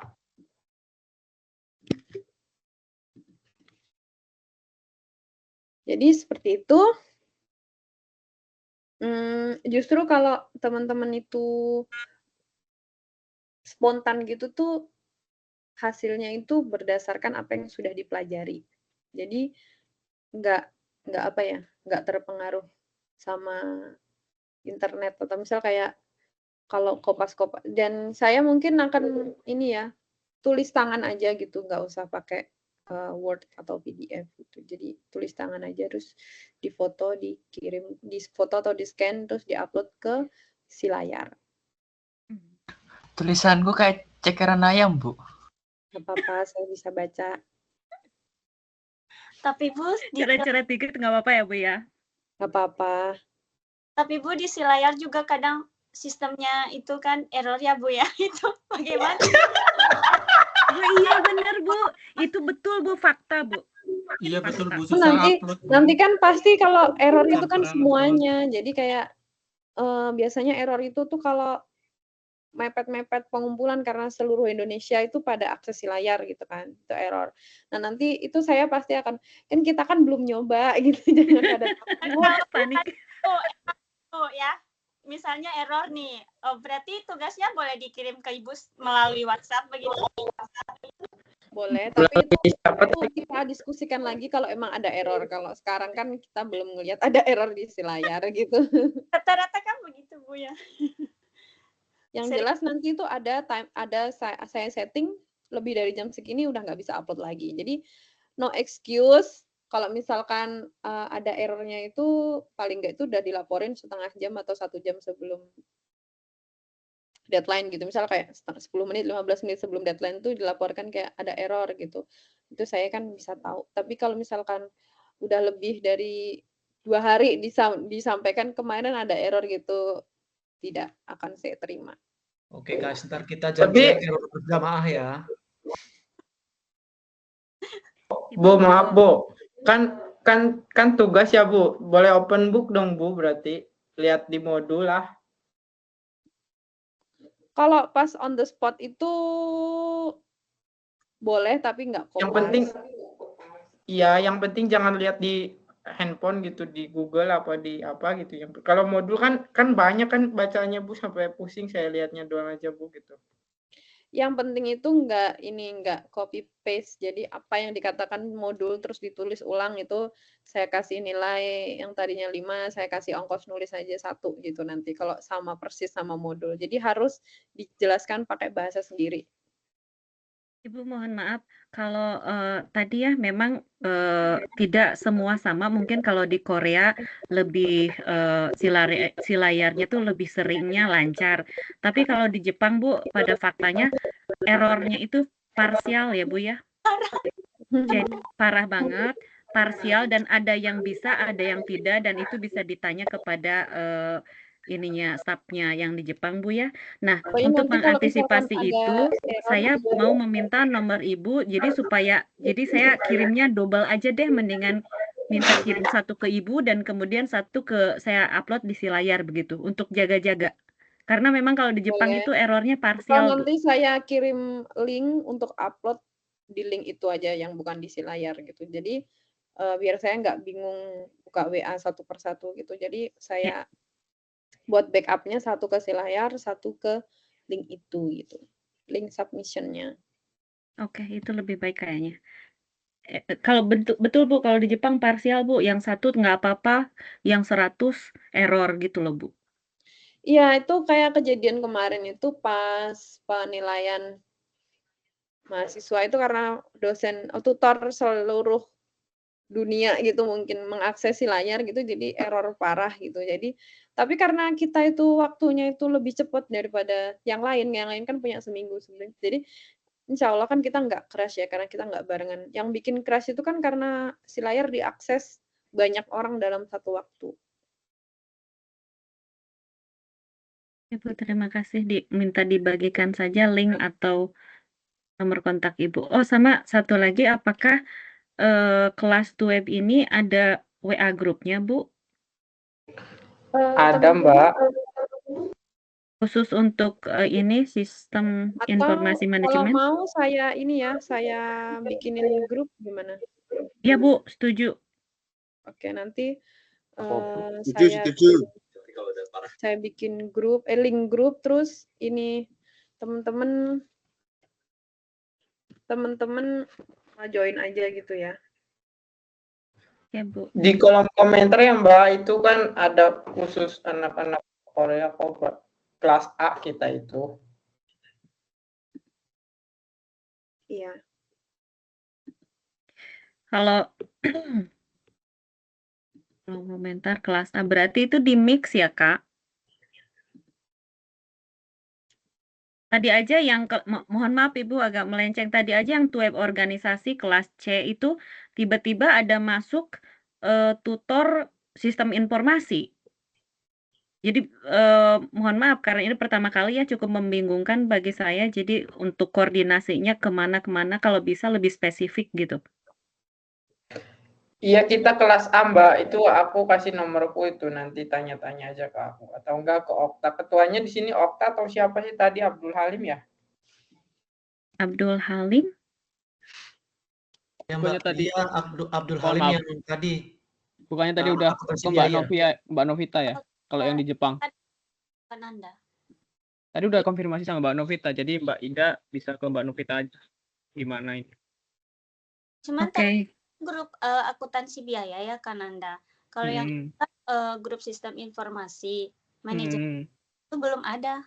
Ya. Enggak, aku tanya, berarti yang di Jepang itu ikut dari yang awal, dari organisasi, atau cuma ikut dari akuntansi sampai yang sekarang? Tiga-tiganya, Berarti gini aja, organisasi, berarti gini aja, akuntansi, dan sistem. Berarti gini aja, kita bikin satu grup, udah mencakup semuanya. Jadi nggak usah bingung. Betul itu, aku udah kebanyakan grup kok. Ya, makanya udah kebanyakan grup ini, grup itu. Mungkin jadi Tapi satu kan yang aja. organisasi itu beda kelas kan?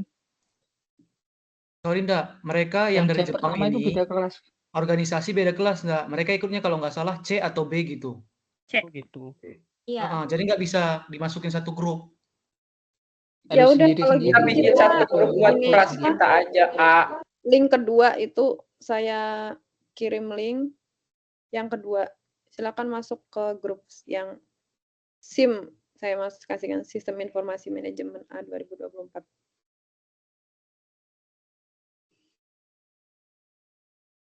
Jadi SIM punya grup sendiri ya untuk kelas kita ya. Oke, Ibu, terima kasih. Terima kasih, Ibu. Sama-sama. Jadi biar bisa langsung ke saya juga.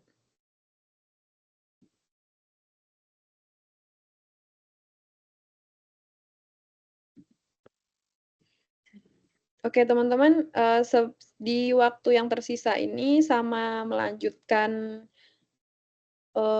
jadi saya sistem absennya itu saya nyatetnya itu dari nama ini ya, nama yang ditampilkan di ini ya. Jadi saya nggak panggil satu-satu, jadi saya nyatetnya. Jadi kalau namanya nggak sesuai dengan yang di absen atau nggak sesuai sama yang di apa, yang di database yang di UT saya punya itu, takutnya saya bingung atau terus teman-teman jadi nggak tercatat di kehadiran. Jadi kalau bisa pas join itu sesuai nama yang sesuai didaftarkan pas ada saat daftar di UT gitu. Oke, Bu. Nasibnya pupu papa gimana, Bu? Nggak tahu, saya suruh ganti nggak mau, ya udah. Pupu papa akunnya Mas Gibran loh, Bu.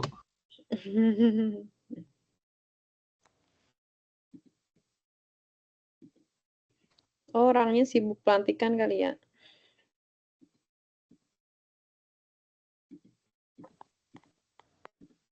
Oke, ini yang terakhir kita punya waktu sisa 10 menit. Saya harap saya bisa menyelesaikannya sedikit. Jadi Ibu, mohon maaf belum, Bu.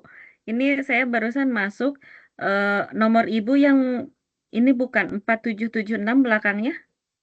Ya. Sebagai admin? Ya. Izin save ya, Bu. Ya, silakan. Terima kasih.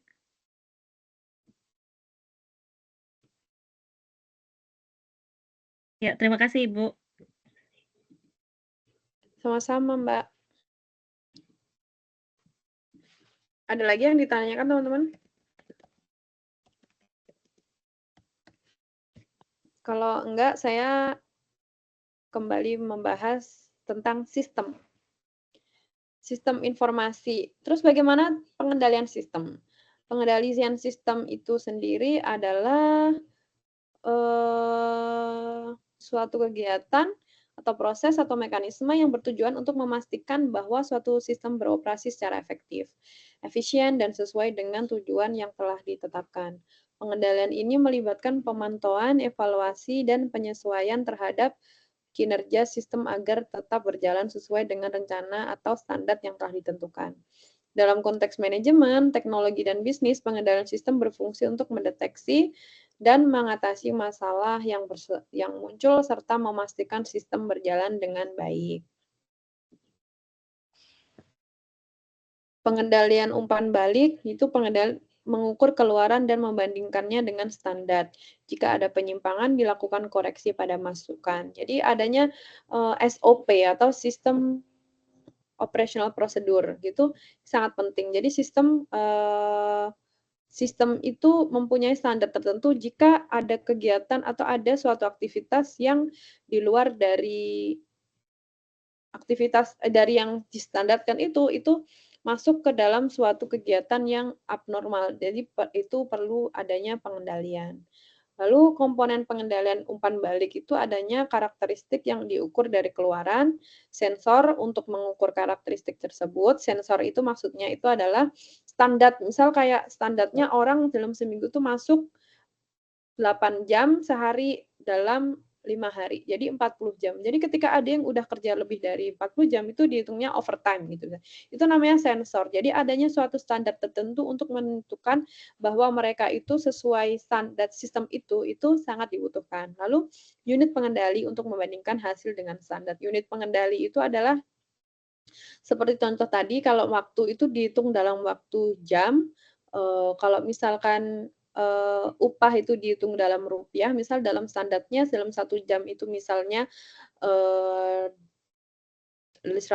atau Rp50.000 dan kemudian itu menjadi unit pengendali untuk membandingkan hasil dengan standar. Kalau waktu itu misal overtime-nya itu dihitung dengan jam gitu, misal kayak gitu. Lalu unit pengatur untuk melakukan tindakan penyesuaian. Pengendalian umpan maju, yaitu pengendalian umpan maju dilakukan sebelum penyimpangan terjadi. Jadi pengendalian ini mengamati proses dan mencegah penyimpangan fatal. Contohnya perencanaan kas menggunakan sistem anggaran kas. Jadi anggaran itu telah disetting dalam periode tertentu, misal dalam 1 tahun suatu kegiatan gitu. Jadi ketika ada yang dilakukan lebih dari budget yang dianggarkan dalam 1 tahun itu kita bisa masuk ke kategori penyimpangan gitu, contohnya seperti itu. Itu Lalu screen-nya masih contohnya Google Drive ya? ya? Screen-nya. Gimana? Screen-nya masih di Google Drive. Oh gitu. Oh iya ya.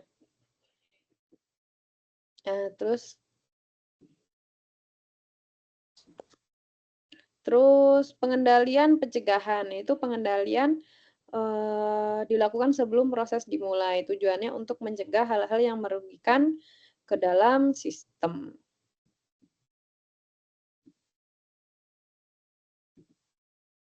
Jadi ada yang ditanyakan teman-teman?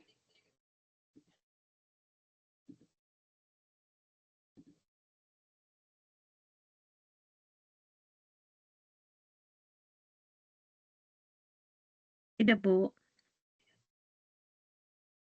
Tidak ya. Nanti materi hari ini saya kirim ke grup WhatsApp aja ya. Iya, Bu. Iya, Bu. Teman-teman kalau nggak ada yang ditanyakan, bisa saya selesaikan pertemuan pada siang hari ini? Oke, Bu. Oke, Bu. Berarti pertemuan pertemuan kapan ya, Bu? Minggu depan jam 6 ya, Bu? Iya. Tapi tugasnya Ini jam kalau 6 minggu waktu ketiga Indonesia Barat. Jam 6 waktu Indonesia Timur. Waktu Korea lah, Bu. Masa Waktu Korea sama Jepang. Iya. Tapi diusahakan itu tugasnya itu sesudah waktu maghrib ya, Bu ya? Ya kan kuliah kita kan jam 6, pasti setelah maghrib. Ya kan sekarang musim dingin, Bu, suka maju gitu loh. Siap. Oh begitu ya. Jadi Bu, kita patok saja kita mohon maaf ya. Patokannya kita kalau masalah waktu pakai WIB aja, misalkan nanti dimulai jam 6 waktu Korea dan Jepang, berarti jam 16 ya, jam 4 waktu Indonesia bagian Barat, begitu ya Bu ya? Iya. Kesorean nggak teman-teman? Atau jam 7? Atau jam 7, jam 5 waktu Indonesia Barat? Jangan, Bu. Seninnya kerja, Bu. Senin kerja soalnya, Bu, jadi lebih cepat. Kemalaman ya? Kemalaman. Iya, betul. Jam 16 WIB ya, Bu ya? Oke. Terima kasih teman-teman atas pertemuan pada sore hari ini yang luar biasa. Semoga semoga ilmu yang kita dapatkan pada sore hari ini bermanfaat. Wallahul muwaffiq ila aqwamit thoriq. Maaf, Bu, saya tadi belum di absen ya, Bu. Pupu papa ya. Saya tadi belum di absen, Bu. I pasti nggak mendengarkan. Bu, saya Bu, udah ganti Bu. Akhirnya mengaku. Kan tadi awal-awal nggak Dia tahu. habis tidur Maaf. itu. Tanya apa itu sistem? Ya udah, saya kasih keringanan untuk Fufu Fafas yang hari ini karena pelantikan ya. Selamat ya Pak. Iya Bu, capek Bu. Makan gratis. Besok-besok Ya nggak udah. ganti Bu. Kita tutup ya pertemuan pada siang hari ini. Assalamualaikum warahmatullahi wabarakatuh. Waalaikumsalam warahmatullahi wabarakatuh. Terima kasih Bu Dina. Masih Bu. Stop.